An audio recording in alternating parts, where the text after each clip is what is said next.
Di pinggir sebuah taman yang asri, hiduplah seekor semut pekerja bernama Anto. Hari itu, ia sangat sibuk. Anto baru saja menemukan sebutir remah roti yang cukup besar, cukup untuk memberi makan seluruh keluarganya selama 2 hari penuh. Dengan semangat yang membara, Anto memanggul remah roti itu di punggungnya yang kecil. "Satu langkah lagi. Ayo Anto, kamu pasti bisa," gumamnya pada diri sendiri, mencoba memberi semangat.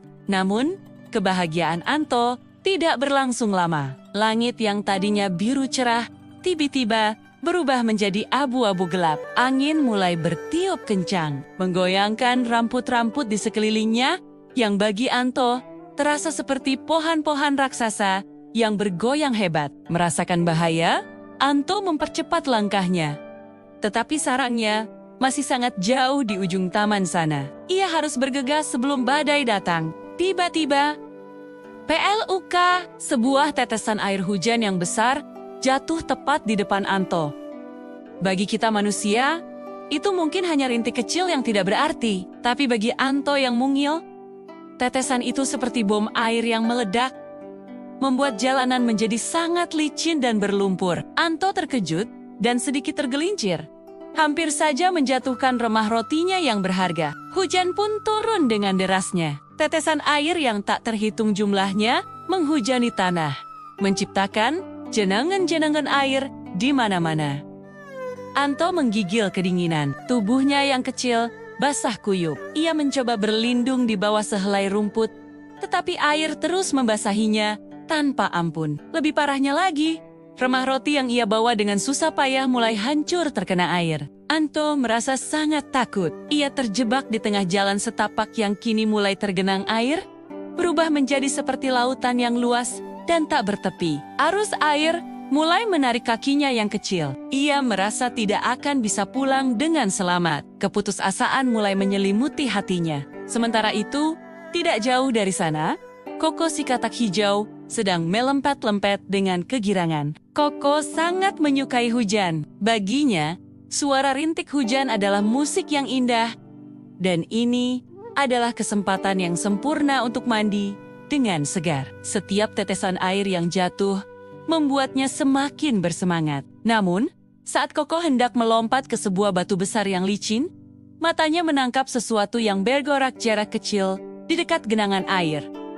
Karena penasaran, Koko main dekat. Betapa terkejutnya ia saat melihat Anto, si semut kecil, sedang berjuang keras agar tidak terbawa arus air yang semakin deras. Saat itu juga, Koko menyadari sesuatu yang penting. Apa yang baginya adalah sumber kegembiraan, bagi Anto justru merupakan sebuah bencana besar yang mengancam nyawanya. "Hei, semut kecil, bertahanlah!" seru Koko dengan suaranya yang serak dan keras. Anto yang hampir menyerah menatap ke atas. Ia melihat sosok hijau raksasa yang menakutkan, namun suaranya terdengar penuh perhatian. Dengan sisa tenaganya, Anto berteriak, "Tolong aku, Tuan Katak! Aku tidak bisa bernapas! Air ini terlalu kuat!" Koko tidak membuang waktu. Ia tidak bisa membiarkan Anto sendirian dalam bahaya. Ia segera melihat sekeliling, mencari sesuatu yang bisa digunakan untuk menolong. Matanya tertuju pada sehelai daun talas yang lebar, yang jatuh tidak jauh dari sana. Dengan sigap, Koko menyeret daun itu dengan mulutnya dan meletakkannya dengan hati-hati di atas Anto. Seketika, suara hujan yang bising dan menakutkan menjadi tenang bagi Anto. Ia kini berada di bawah perlindungan daun talas itu, seolah-olah berada di dalam sebuah rumah yang hangat dan aman. Koko tidak berhenti di situ. Ia tahu Anto masih jauh dari sarangnya. Dengan lambat, Koko menggunakan hidungnya untuk mendorong daun talas itu perlahan-lahan, mengarahkannya ke sarang semut yang berada di bawah akar pohon besar yang kering. "Naiklah ke atas daun ini, Anto.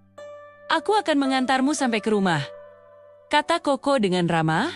Suaranya menenangkan hati Anto yang masih ketakutan. Sesampainya di depan sarang, hujan mulai reda, seolah alam ikut merayakan penyelamatan itu. Anto turun dari daun talas dengan selamat. Meskipun ia harus kehilangan makanannya, ia sangat bersyukur karena nyawanya terselamatkan. Teman-teman semut lainnya keluar dari sarang dan terkejut melihat seekor katak besar ada di depan rumah mereka. Namun, mereka lebih terkejut lagi saat menyadari katak itu telah menolong sahabat mereka. "Terima kasih Tuan Koko, Anda telah menyelamatkan nyawaku," ucap Anto dengan tulus. Matanya berkokok karena terharu.